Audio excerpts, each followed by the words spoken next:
I was about to start searching for something to read for today, potentially going back to this month's readings.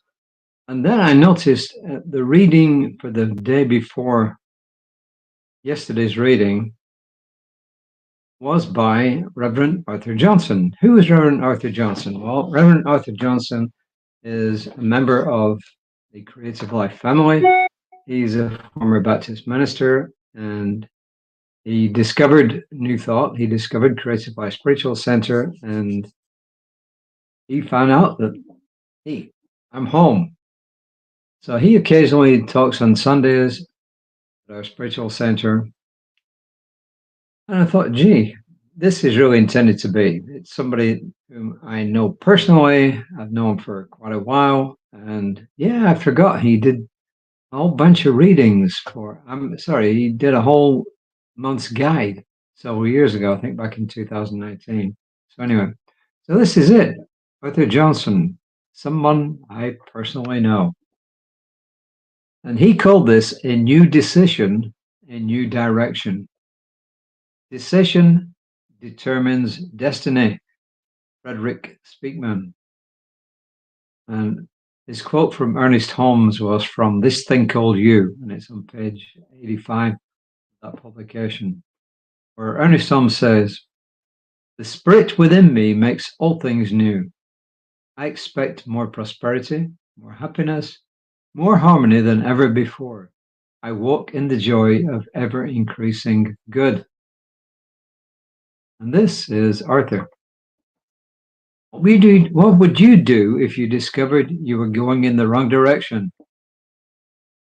How many of us have done this, both literally walking, driving, but also in life? He says you would turn around and head the other way.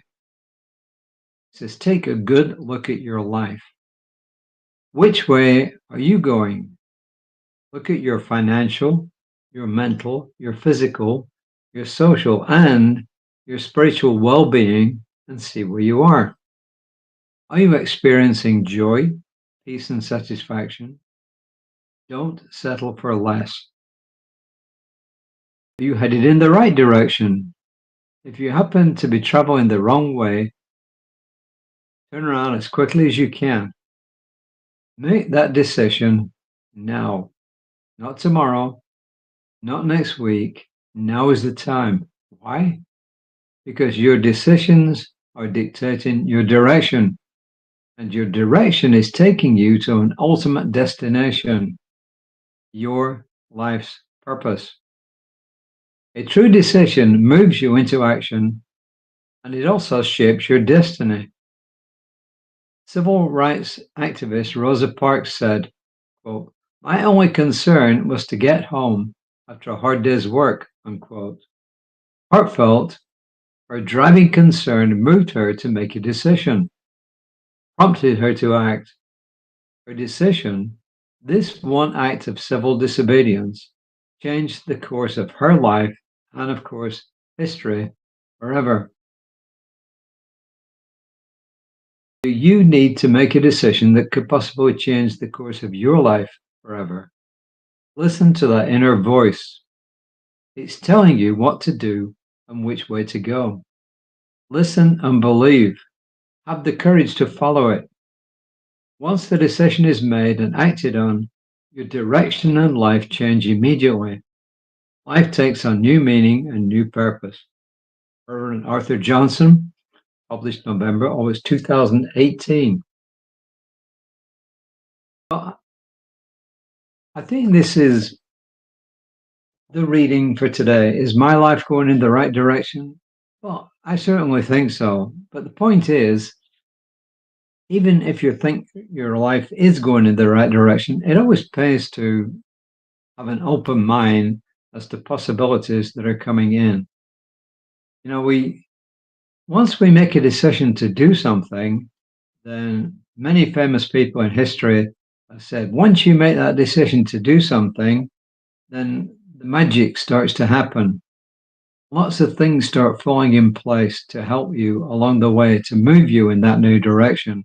But you've got to make that decision, and it's not going to be a wishy-washy decision. It's got to be a firm decision saying, yep, this is what I want to do. And I'm brushing my hair because I was intending to go get a haircut this afternoon, and then time just kind of flew by.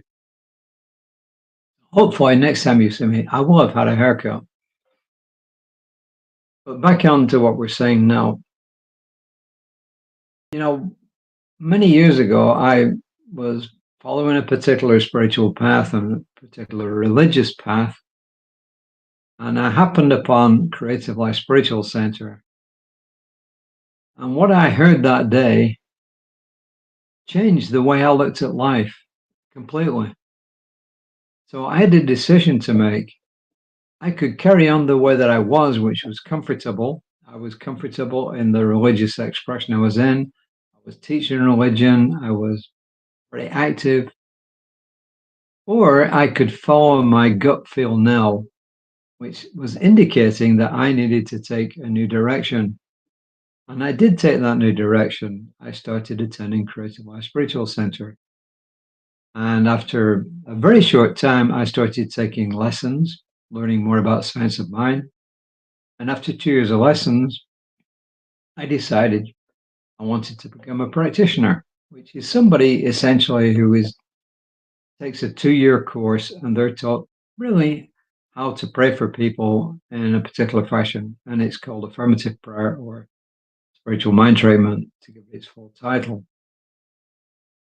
But there was nobody at our spiritual center who was in a position to start studying at our center to become a practitioner. So our senior minister, Reverend Dr. Jesse Jennings, said to me, look, I know you want to get involved, you want to get on track to become a practitioner,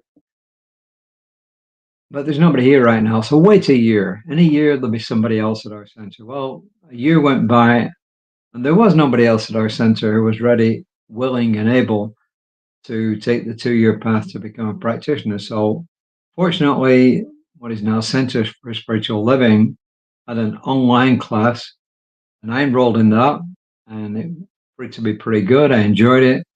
2 years later, I became a practitioner, and then took a year off, and then I started studying to be a minister, and that took another 3 years and a bit. And then after that, after practicing as a minister for about 3.5 to 4 years, I was allowed to apply for ordination, and I became an ordained minister. So actually 2 stages to be a minister with Science of Mind. You become a licensed minister, you're a full minister, you can do everything. But to get ordained, you've got to prove yourself. So that's how my life path completely changed because of one decision. And I don't regret it. I'm really happy on the path I took. And I'm also happy for the fact that I'm able to share what I learn with other people, whether it's online here, it's in classes. I teach quite a few classes during the course of the year, both at Creative Life Spiritual Center and at our local community college. So I made a decision, and for me, it worked out. So my question to you is, have you already made that decision? Have you come to a turning point in your life? Have you not come to a turning point? Are you happy with the path you're on, or would you sooner choose another path? So think about it. Give it some thought. And this is what Reverend Arthur gave us for affirmations. He said, I live by design rather than by default. I live by design rather than by default. I'll come back to this in a second. My inner guide emboldens me to make the best and highest decisions for my life. My inner guide emboldens me to make the highest and best decisions for my life. Well, living life by design means choosing. You know, the Quakers have one wonderful statement, which we quoted many times, which is pray and move your feet. So I always take it back into prayer and then see what comes out of it. One thing I didn't do, which is several weeks ago, I got this really strong urge to sell a whole bunch of stocks, and I didn't do it. And the stock market plunged, and it continued to plunge. It's come back quite a lot now, but I did not follow my gut feel. Now, that's on a kind of basic level. It's not exactly a spiritual level, but it's just an example.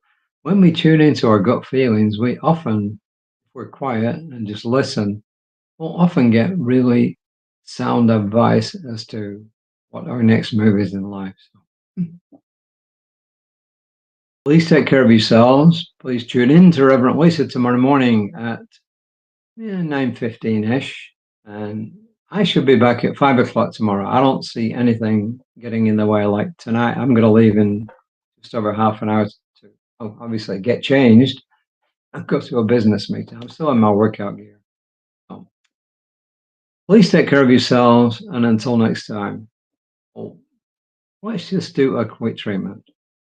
This is for anybody out there who is in need of decision.